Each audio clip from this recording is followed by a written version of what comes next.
지난주에 이어서 두 번째 시간인데요. 어린 시절에 많이 불렀던 노래고, 지금은 또 아이들이 많이 스마트폰에 노출되어가지고 요즘은 줄넘기도 안 하고 손뼉치기도 안 하는데, 예전에 제 어렸을 때는 그걸 했거든요. 고무줄 놀이 할 때나 손뼉치기 놀이 할 때 사용되어졌던 노래, 불렀던 노래, 이 노래가 있어요. 신데렐라는 어려서 부모님을 잃고요, 계모와 언니들에게 구박을 받았더래요. 다 같이! 샤바 샤바 아이 샤바 얼마나 울었을까. 샤바 샤바 아이 샤바 1980년대. 그래서 왜 내 1980년대인가 이걸 내가 노래를 찾아보니까, 이것도 지식이네, 네이버 지식원에 왜 1980년대인가요? 라고 물어보는 또 질문이 있더라고. 왜 1980년대인지는 저도 잘 모르지만, 신데렐라가 확실한 건 어려서 부모님을 잃었다는 것과 계모와 언니들에게 미움을 받았다라는 거죠. 여러분, 같은 내용의 또 안데르센의 미운오리 새끼를 보면, 못생겼다는 이유로 미운오리 새끼가 형제들에게 따돌림을 당하고 왕따를 당하고 미워함을 당합니다. 그래서 그 형제들의 그 미움에 견디지 못하고 쫓겨가게 되죠. 그리고 추운 겨울을 어찌어찌 버텨낸 뒤에 새해가 밝은 어느 날 강가에서 강물에 비친 자신의 그 모습을 보다 깜짝 놀랐는데, 그 강물에는 미운오리 새끼가 아니라 정말 아름다운 백조의 모습이 비쳐 있었다라는 거예요. 그리고 자기와 비슷하게 생겼던 그 백조들이 유유히 헤엄치는 것을 보면서 정말 자신의 정체성을 깨닫는다는 그런 희망적인 이야기를 봅니다. 여러분, 우리가 드라마와 영화가 재밌을 때가 언제냐면, 주인공이 핍박받고 주인공이 엄청난 고난 속에서, 그 미움 속에서 살아나가지고 결국에는 해피엔딩이 끝날 때 우리는 드라마가 참 재밌다고 이야기하고 영화가 참 재밌다고 이야기하지 않습니까? 우리 인생도 마찬가지예요. 우리가 삶이 무미하고 건조하면 재미없다고 이야기하는데, 참 여러분들 이렇게 인생을 돌이켜보시면 혹시 타임머신이 있으면 여러분들 다시 이렇게 돌아가고 싶으신 분 있나요? 과거로? 있어요? 있어요? 있으시구나. 저는 안 가고 싶어요. 안 가고 싶어. 왜냐면 다시 가가지고 군대 가야 되고 수능 봐야 되고, 저희 아내를 마음을 얻기 위해서 또 얼마나 시간과 물질과 뭔가 마음을 또 들여서 또 연애에 열심을 냈는지, 또 아이들 한 명만 낳은 것도 아니고 그 4명 날 동안 또 얼마나 많은 힘듦이 있었는지, 그리고 또 제가 또 공부를 잘하진 못했지만 대학원은 좀 많이 다녔거든요. 그러니까 시험도 많이 받고 가고 싶지가 않은 거예요. 다시 가서 하려고 하니까 용기가 안 나는 거야. 어떻게 돌이켜보면 지금 오늘 제가 여기 서 있는 오늘의 삶에 만족한다고 고백을 할 수 있겠는데, 마찬가지 같아요. 우리가 살면서 평탄했다면 다시 돌아가고 싶겠지. 그런데 평탄치 않고 힘들었거든요. 우리가 연단과 고난이 있었거든요. 그러다 보니까 과거로 돌아갈래라고 하면 뭐 당연히 돌아갈 수는 없겠지만, 돌아간다고 하는 분들이 많지 않은 것을 보는 것은, 왜냐하면 다시 그 짓을 해야 돼. 속된 말로 다시 그 일을 해야 돼. 다시 그 시험을 쳐야 돼. 다시 졸업을 위해서 또 그렇게 일을 해야 돼. 내가 싫었던 그 사람을 또 거기 가서 다시 만나야 돼. 이런 것들이 반복이 된다면 다시 가고 싶지 않다라는 것이죠. 신데렐라와 미운오리 새끼의 공통점 뭐예요? 미움을 받았어요. 그리고 고난과 연단이 있었어요. 그런데 결국 자기를 사랑해주는 누군가를 만났어요. 왕자를 만났지요. 그리고 같은 백조들을 만났어요. 결국 자신의 정체성을 깨닫고 당당히 인생을 살아가는 존재가 되었다라는 거예요. 우리 믿는 사람들도 마찬가지예요. 여러분, 우리는 지금 에덴에 있지 않습니다. 우리는 천국에 있지 않습니다. 우리는 에덴의 동쪽에 있습니다. 죄로 인해서 땅이 수고하고 애쓰지 않으면 엉겅퀴를 내는 그런 곳에 있습니다. 여인들이 해산하지 않으면, 해산의 고통을 갖지 않으면 아이를 낳지 못하는 그런 세상에 살아요. 공중권세 잡은 악한 원수마귀가 지금도 두루 다니며 상켈자를 찾는 그런 음란하고 패역한 세대 가운데 하나님의 사람들이 거룩한 옷을 입고 그리스도의 옷을 입고 살아가다 보니까 어때요? 평안하지 않아요. 어때요? 미움을 받아요. 어때요? 힘들어요. 오늘 예수님의 제자로 사는 이 세상과 시간 속에서 우리에게 너희들이 평안할 거야 라고 이야기하지 않습니다. 너희들의 문제가 없을 거야 라고 이야기하지 않습니다. 우리에게 문제가 있고 우리에게 연단이 있고 우리에게 어려움이 있을 거야 라고 말씀하고 있는 거예요. 요한복음 16장 33절 함께 읽겠습니다. 시작. 이것을 너에게 이르는 것은 너희로 내 안에서 평안을 누리게 하려 함이라. 세상에서는 너희가 환난을 당하나 담대하라. 내가 세상을 이기었노라. 여러분, 우리의 참 평안이 어디 있다고요? 내 안에서, 즉 예수님 안에서 있다라는 거예요. 우리가 삶 속에서 정말 힘들게 살고 정말 핍박도 받고 어려움을 당하고 왔지만 오늘 이 예배 가운데 예수님께서 여러분들에게 마련한 것은 무엇입니까? 평안이라는 거예요. 주님께서 주시는 그 평안을 누리고 돌아가는 여러분 되시기를 바랍니다. 세상을 살다가 우리에게 예수님 말씀하셨어요. 너희가 평안할 거야 라고 하지 않았어요. 너희가 내 안에서 평안을 누리게 하기 위해서 내가 너희에게 말씀을 주고 내가 너희에게 거룩한 안식일을 지키라고 말하는 거야 라고 이야기하고 있는 거예요. 여러분, 환난을 당할 것이라고 이야기합니다. 세상 속에서 문제가 있다고 이야기해요. 그러나 우리가 힘이 나는 게 뭡니까? 예수님께서 그 세상을 이기셨대요. 예수님께서 그 세상 가운데 승리를 선포하셨다라는 거예요. 따라서 오늘을 사는 우리들이 평안할 수 있는 이유, 기뻐할 수 있는 이유, 감사할 수 있는 이유, 예수님께서 세상을 이겼기 때문임을 믿으시게 되기를 바랍니다. 따라합니다.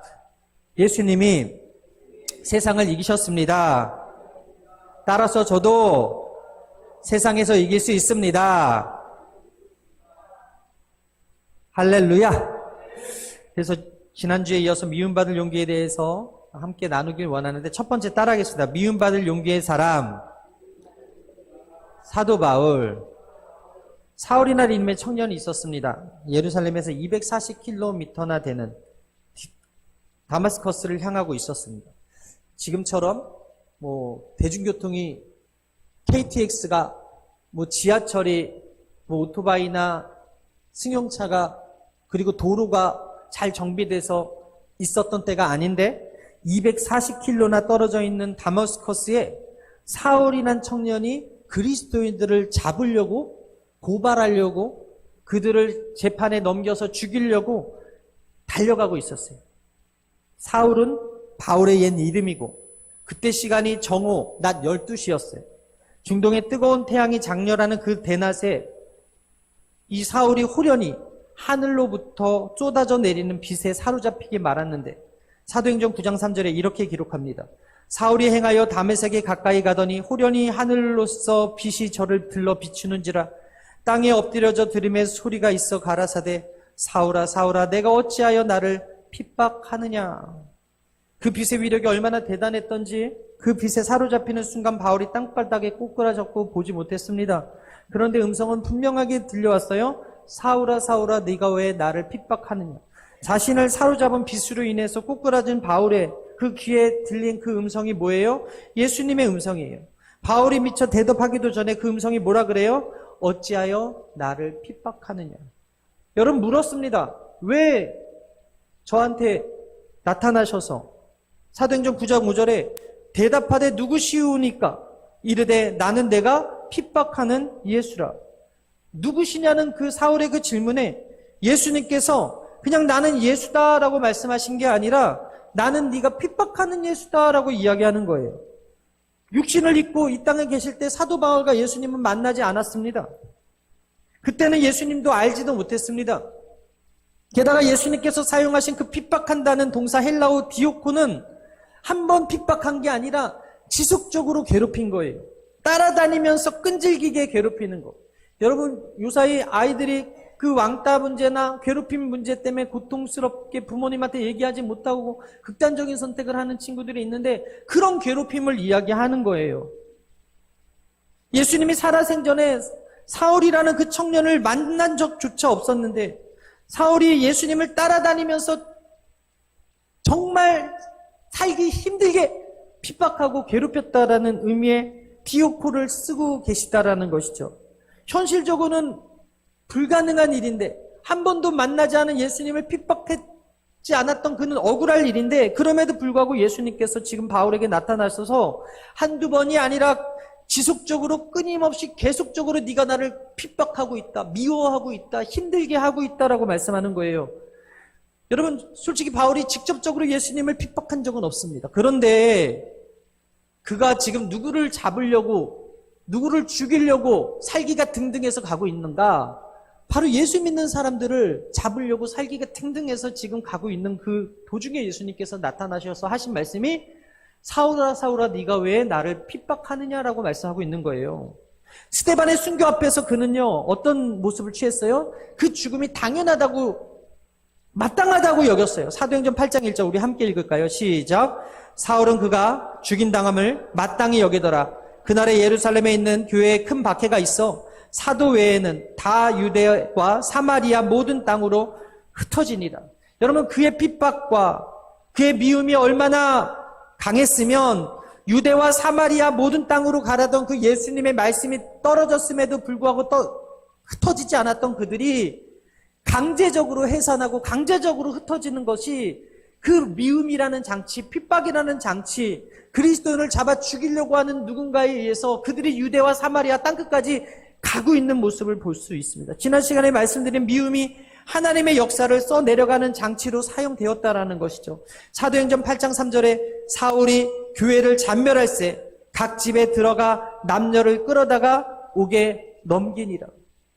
예수님을 핍박하진 않았습니다. 예수님을 미워하진 않았어요. 그러나 사울이 누굴 미워했습니까? 예수 믿는 사람들을 미워하고 예수 믿는 사람들을 죽이려고 하더라. 여러분, 우리 예수 믿으면서 예수 믿는 사람들이 미울 때가 있어요. 교회 다니면서 세상 사람들이 미운 게 아니라 교회 다니면서 저 지역장, 저 구역장, 저 장로님, 저 권사님, 저 목사님이 미울 때가 있어요. 예수님 핍박하는 거예요. 예수님이 싫어하는 일 하는 거라고. 저는 바라기는 우리 교회가 예수님이 싫어하는 거를 내가 싫어하고 예수님이 좋아하는 거를 내가 좋아하는 성숙한 신앙인의 모습을 여러분들이 갖게 되기를 바랍니다.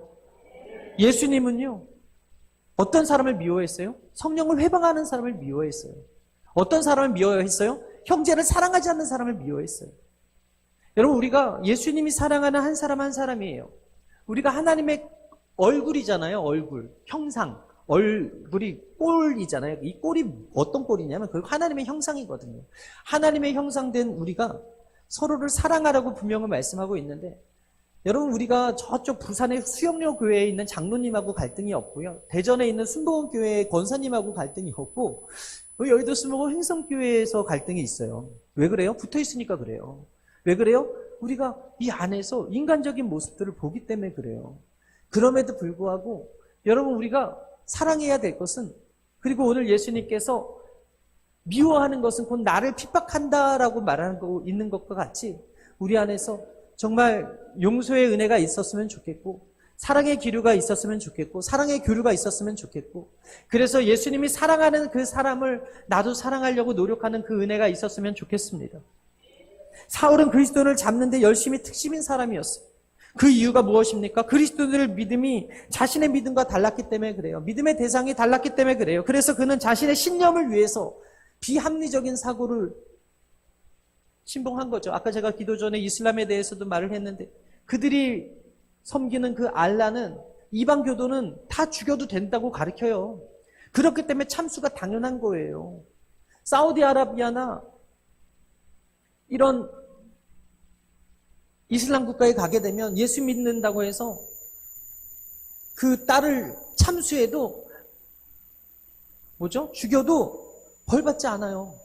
그들은 그렇게 무서운 종교 국가거든요. 여러분, 북한에서 예수 믿으면 잡아서 죽임을 당해요.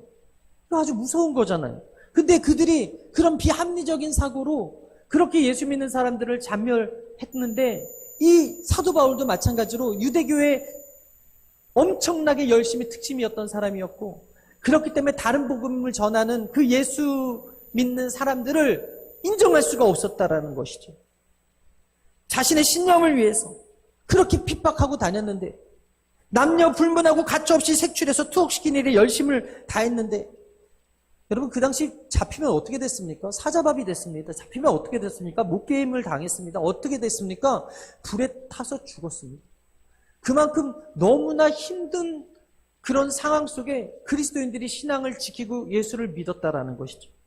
그날도 예루살렘에 240km나 떨어진 다마스커스의 은신에 있는 그리스도인들을 잡기 위해서 열심히 특심돼서 길을 가고 있었을 때 예수님께서 나타나셨다는 거예요. 우리 다시 한번 사도행전 9장 1절 이하 읽겠습니다. 시작. 사울이 주의 제자들에 대하여 여전히 위협과 살기가 동등하여 대제사장에게 가서 다메섹 여러 회당에 가져갈 공문을 청하니, 이는 만일 그 도를 따르는 사람을 만나면 남녀를 막론하고 결박하여 예루살렘으로 잡아오려 함이니라. 그는 스스로 누구보다 하나님을 경외하는 자였고 하나님을 믿는 자로서 부끄러움 없다고 자처했던 사람이었어요. 그것은 곧 자신에 대한 자부심이기도 했어요. 그런데 주님께서 바울에게 호련히 나타나셔서 그의 눈을 멀게 하시고, 바울아 바울아, 사울아 사울아, 내가 어찌 나를 핍박하느냐라고 말씀하시면서 바울이 핍박했던 그 사람들, 그 예수 믿던 사람들 미워하는 그것이 곧 나를 미워하는 것이다 라고 이야기하고 있는 거예요. 저는 바라기는 오늘 이 말씀의 거울 앞에서 혹시 내가 미워했던 사람이 이곳에 앉아 있다면 용서의 은혜가 여러분들에게 임하게 될 줄 믿습니다.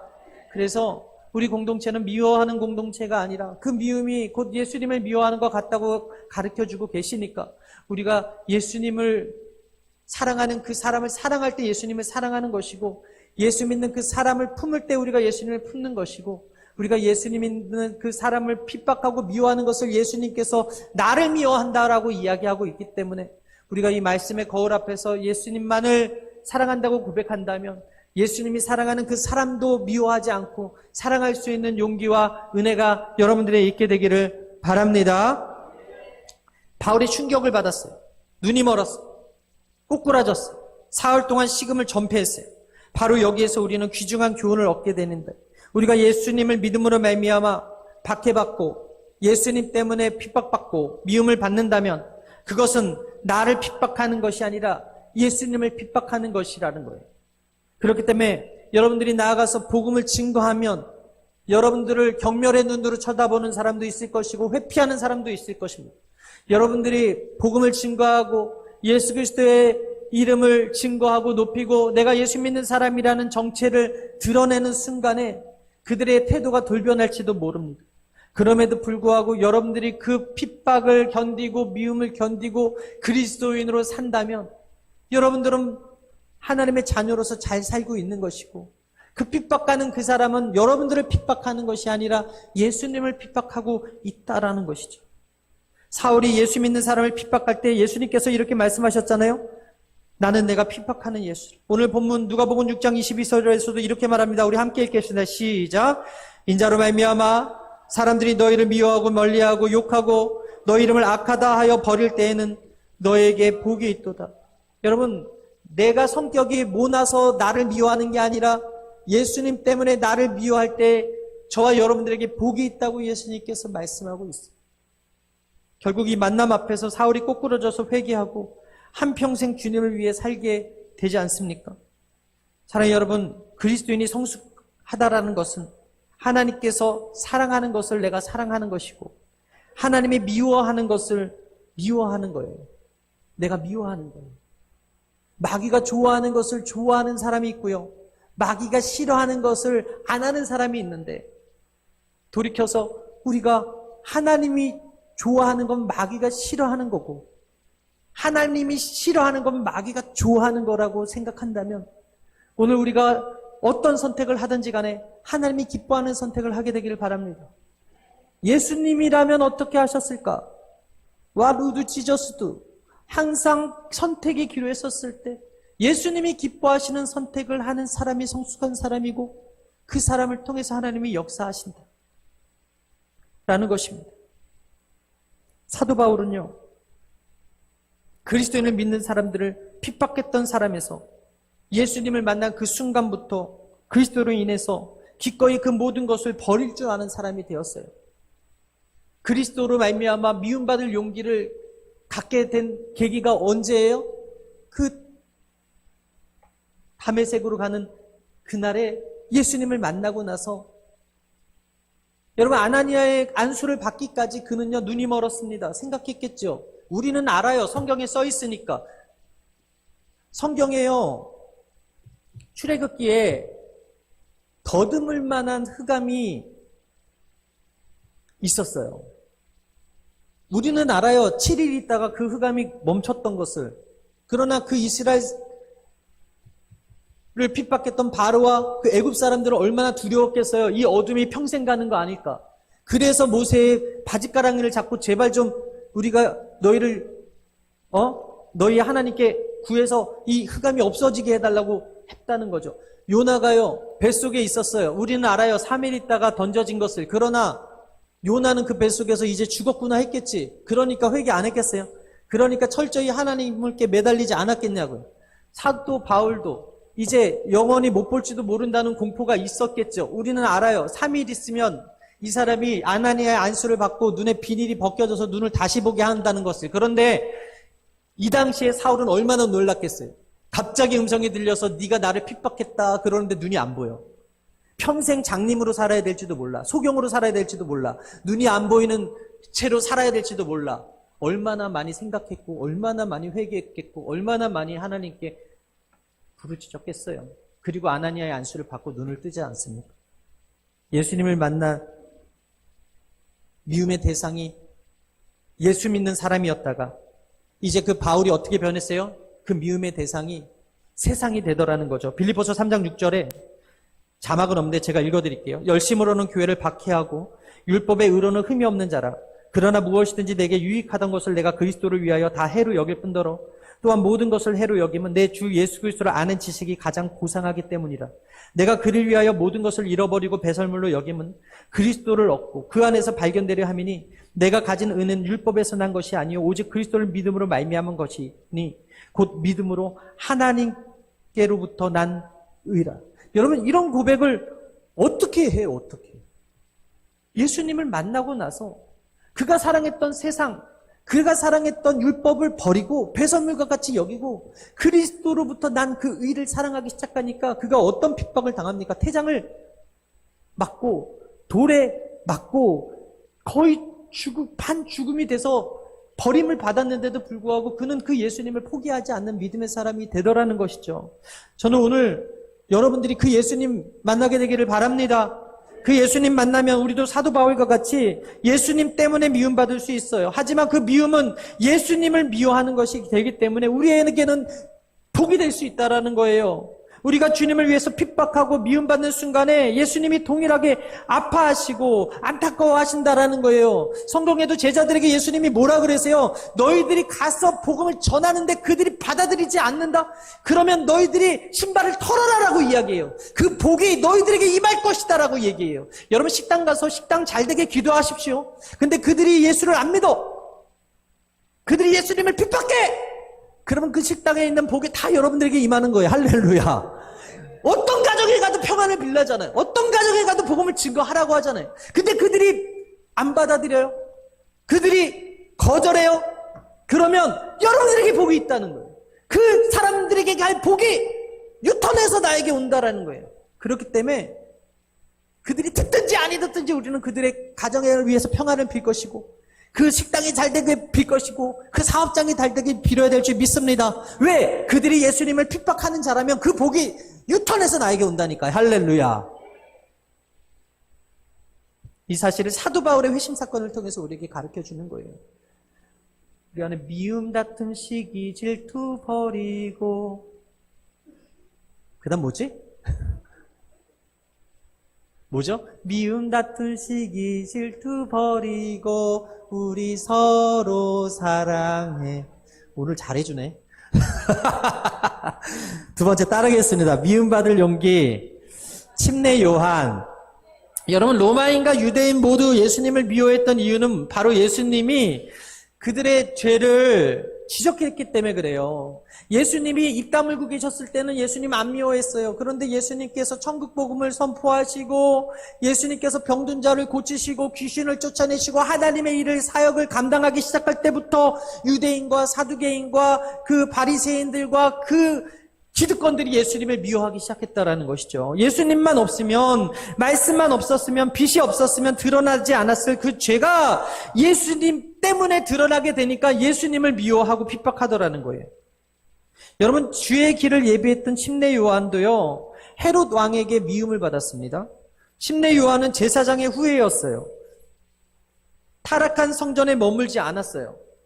그는 아버지가 제사장이었기 때문에 제사장으로서 세습할 수 있는 사람이었어요. 근데 그는 광야에 머물렀어요. 예수님의 오실, 메시아의 오실 그 길을 예비했어요. 종교 지도자들의 추악한 위선을 폭로했어요. 그리고 회개하라 천국이 가까이 왔다 하면서 구원의 복음을 선포했어요. 많은 사람들을 돌이키게 하는 장본인이었어요. 다른 제사장들은 편하게 좋은 건물에서 제사장으로서 호의하식하면서 살 수 있었음에도 불구하고 그는 광야에서 낙타옷을 입었습니다. 석청을 먹었습니다. 메뚜기를 잡아서 먹었습니다. 마태복음 3장 4절이 그렇게 기록되어 있어요. 외치는 소리로 살았다고요. 예수 믿은 것으로 인해서 말입니다. 여러분, 침례 요한은 왕이라도 율법을 유린하고 권력을 남용한 그 헤롯 왕 앞에서 당당히 그 죄를 지적하는 사람이 되더라는 것이죠. 마태복음 14장 3절 이하에 전에 헤롯이 그 동생 빌립의 아내 헤로디아의 일로 요한을 잡아 결박하여 옥에 가두었으니 이는 요한이 헤롯에게 말하되 당신이 그 여자를 차지한 것이 옳지 않다 하였습니다. 여러분, 나단이 밧세바 사건으로 인해서 그 다윗이 그 죄를 숨기고 있을 때 다윗에게 찾아갔어요.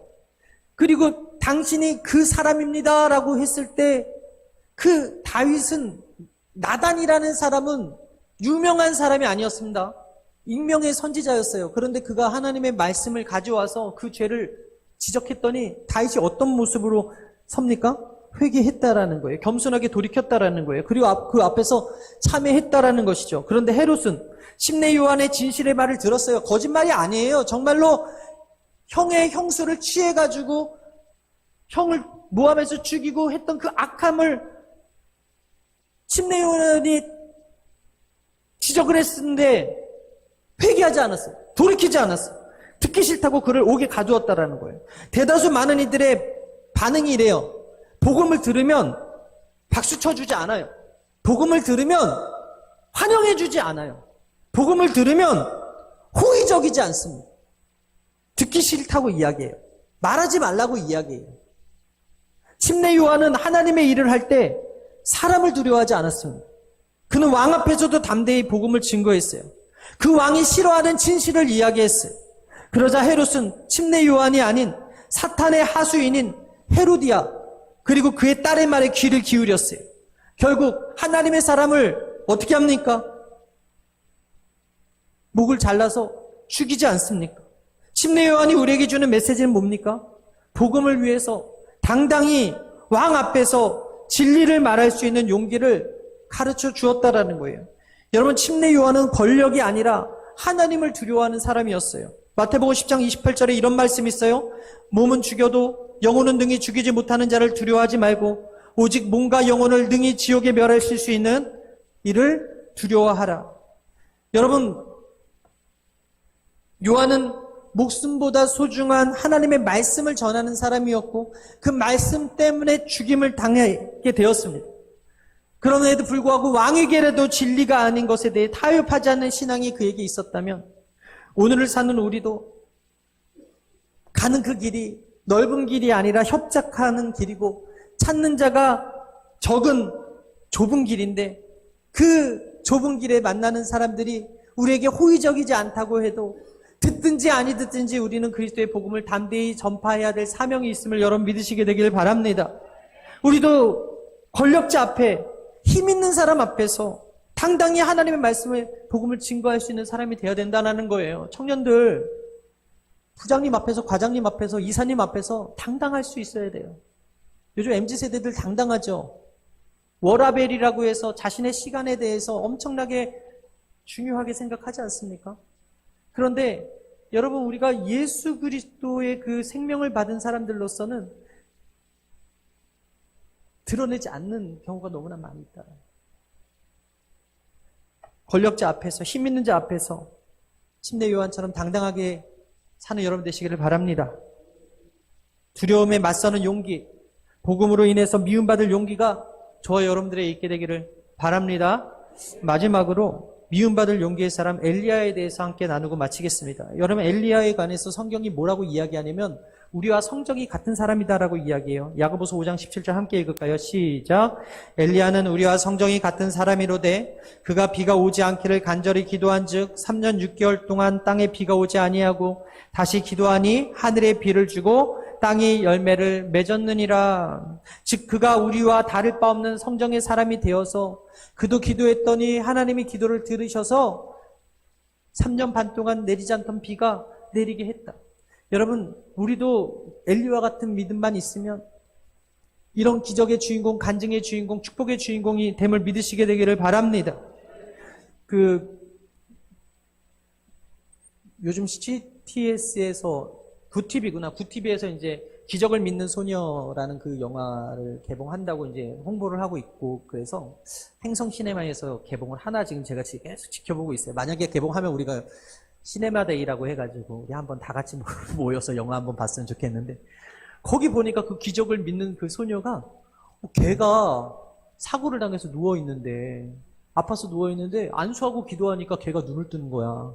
그래서 그 옆에 그 휠체어를 타고 있던 친구가 나를 위해서 기도해달라고 그랬더니 그 여자애가 그래 알았어 하고 정말 기도를 해줬어요. 그랬더니 정말 그 광고만 봤어요. 제가 홍보 영화인데, 그랬더니 그 아이가 발가락이 움직이고 원래는 평생 못 일어나는 아이가 일어나는 그런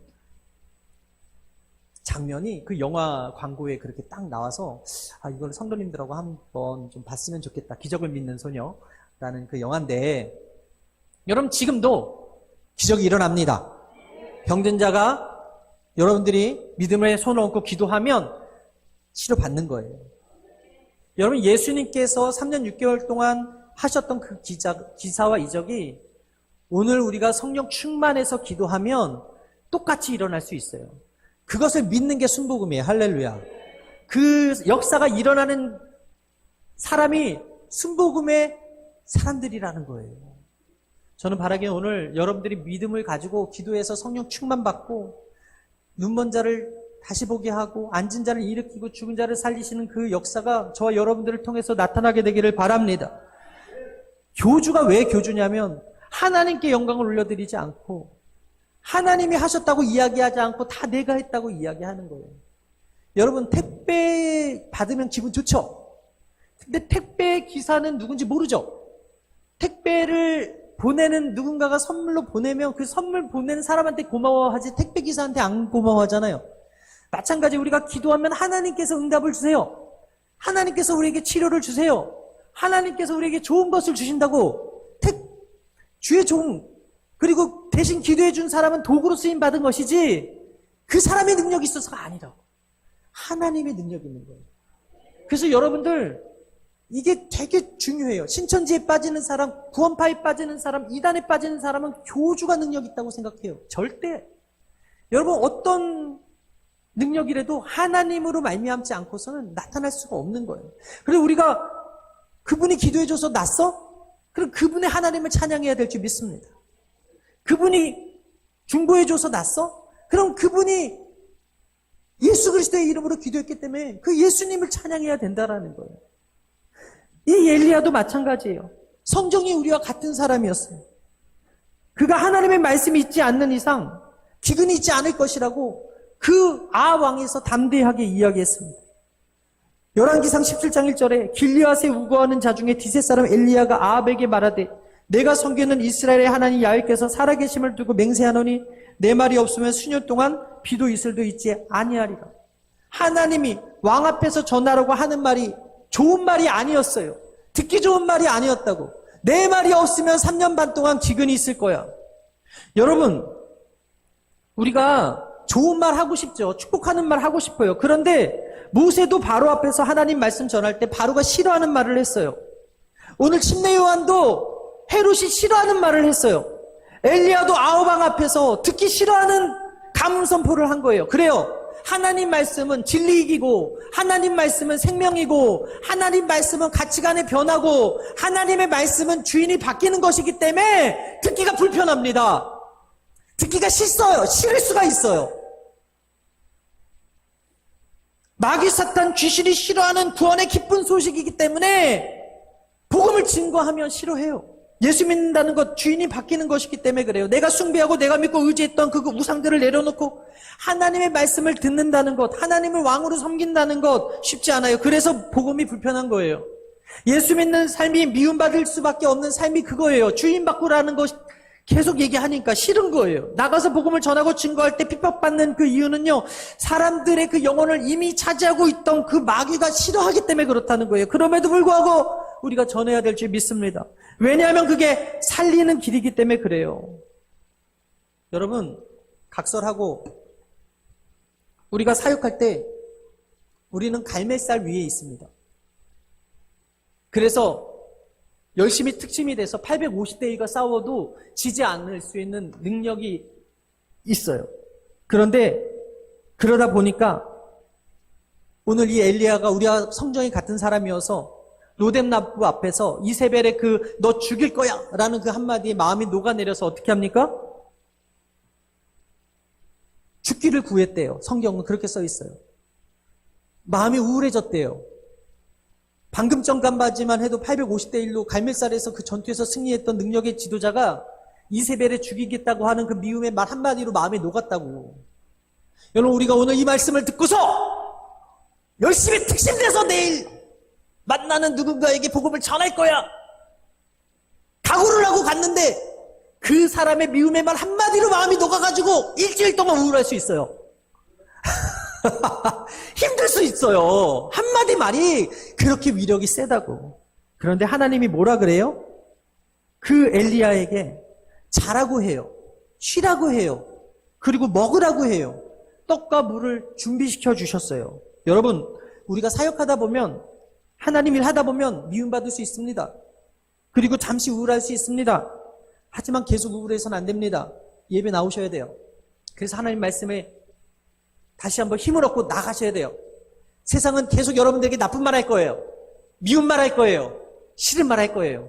그렇다고 마음이 우울해져서 앉아있으면 안 돼요.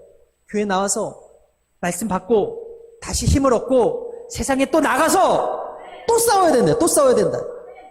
그게 엘리야가 우리에게 주는 교훈이라는 거예요. 하나님이 말씀하셨어요. 그리고 엘리야는 기도했어요. 세상은 미운 말하고 죽일 거야 라고 이야기하고 전하지 말라고 하고 입 다물으라고 이야기하지만, 그래서 우리가 마음이 무너질 수도 있고 우울해질 수도 있고 힘들 수도 있지만, 우리가 교회 나와서 다시 하나님의 말씀을 통하여서 힘을 얻고 기도해서 응답받고 다시 성령으로 충만해서 또 나가면 하나님이 함께 하셔서 반드시 그들을 변화시키고 그들을 통해서 하나님 영광 받으실 날이 있을 수 있음을 믿으시게 되기를 바랍니다. 여러분, 성경의 인물들 모두 다 하나님을 의심하지 않고 두려워하지 않았을 거라고 생각하십니까? 그렇지 않아요.